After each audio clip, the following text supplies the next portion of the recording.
We got an angry Ryan Day and an even angrier Jim Knowles on Tuesday as Ohio State prepares to play Michigan State in its Big Ten opener. I'm Stephen Means. That's Andrew Gillis. And that's Stefan Krajisnik.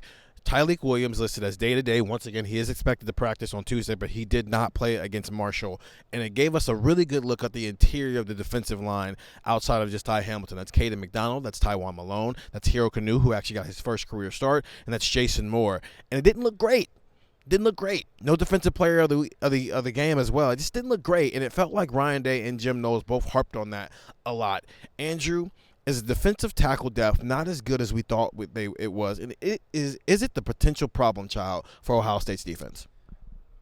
I think it might be more of a problem than we thought, but I think it's too early to call it a potential problem child because, yes, it was Marshall, and yes, it's a program that you should dominate in a game that you should dominate, and I don't think they did that. I think that there were moments that you saw during the game, and I think, obviously, judging by the way that Ryan Day and Jim Knowles talked and acted, they weren't happy when they watched the film. Stefan made the joke earlier, I don't think today's going to be a good practice for some of those guys, but it is just the third game of the season. It is still September, and not a lot of those guys have extensive game action. So I'm willing to give them some time because they might blow out Michigan State. And I understand if injuries hit and things like that, but if you blow out Michigan State, that's another week where those guys can play. Then you get into Iowa, then you get into Oregon. How much are you really going to be playing your fourth defensive tackle, your fifth defensive tackle in those games, injuries notwithstanding? And even then, how many programs in the country can withstand, hey, our number 1, 2, and 3 guys are out, or we need to play our 5 and 6, whatever?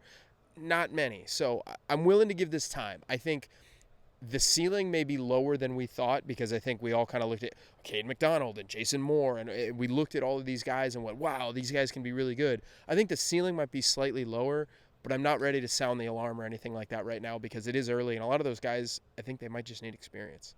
Stefan, scale of 1 to 10, 10 being the highest level of warrior you could possibly be, burn the boats, yada, yada, yada. 1, it's a chill, How concerned are you about Ohio State's interior defensive line? Yeah, I'm probably still only maybe a 4, just because, I think Andrew had some good points there. But I will say, he says injuries notwithstanding. Well, Tyleik Williams was out, so injuries are withstanding currently. And it is a little bit of concern because, if we're talking about number 4, number 5 on the depth chart, yeah, that might not matter too much when you're playing Oregon. But this was a game where we were like, is the number 3 as good as we thought? If Ty Hamilton or Tyleik Williams goes down, what spot are they in? And I still think guys like Caden McDonald and Hero Canoe and Tywan, I think these guys are good players, and I think they will take a step forward this week. But it was one of those things hey, you were a good player when you were coming in, X amount of reps, but you weren't a starter, and now it's but to be the starter, to be the guy to fill in for Tyleik Williams, someone has to take that next step and get more consistent reps and be more consistent in those reps, what I meant to say there.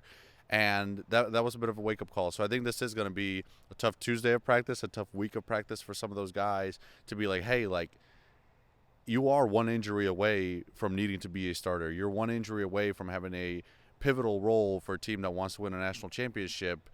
You're not just a backup, even if when everyone is healthy, it may feel like that. So I'm not concerned because I think it can just be a wake-up call, and you'd rather that happen against Marshall than it happen against Iowa or something like that. But it's one of those things where if they struggle against Michigan State again, now you're looking at it being all right, now it's becoming a trend and more so than a wake-up call. Now what do you do? You want to know why it's a problem? And we talked about this on the Monday pod, Stefan.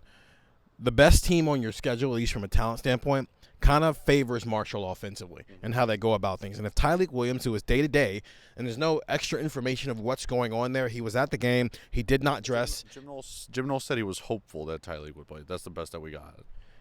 And Ryan Day said he was day-to-day. Yeah.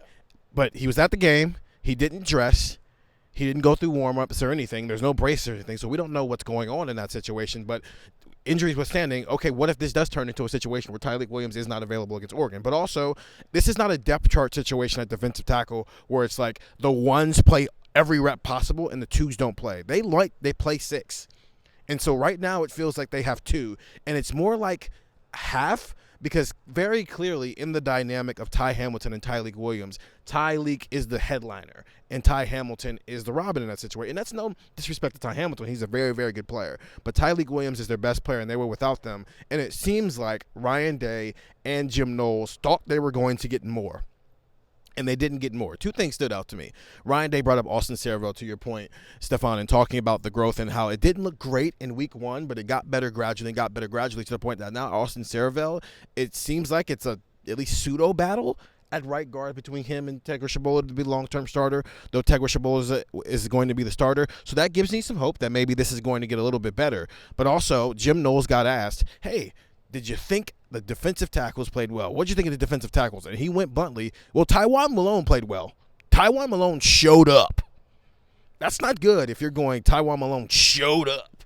Not just played well, he just showed up, and everybody else didn't. And so I think I'm not at a 10. I'm not where you guys are. I'm at like a 6 right now, because if Tyleik Williams doesn't play again this week, we need to see what we saw with Austin Cerville on the interior of the offensive line, where it didn't look great, but then it took a step in the right direction. Because if not, that depth is going to start to matter as you get into bigger and better games throughout the season. I'm Steven. That's Andrew. That's Stefan. We'll continue to have this conversation on Buckeye Talk. So go listen to that wherever you find podcasts and get the text 614-350-3315. 2-week free trial, $3.99 after that. See ya.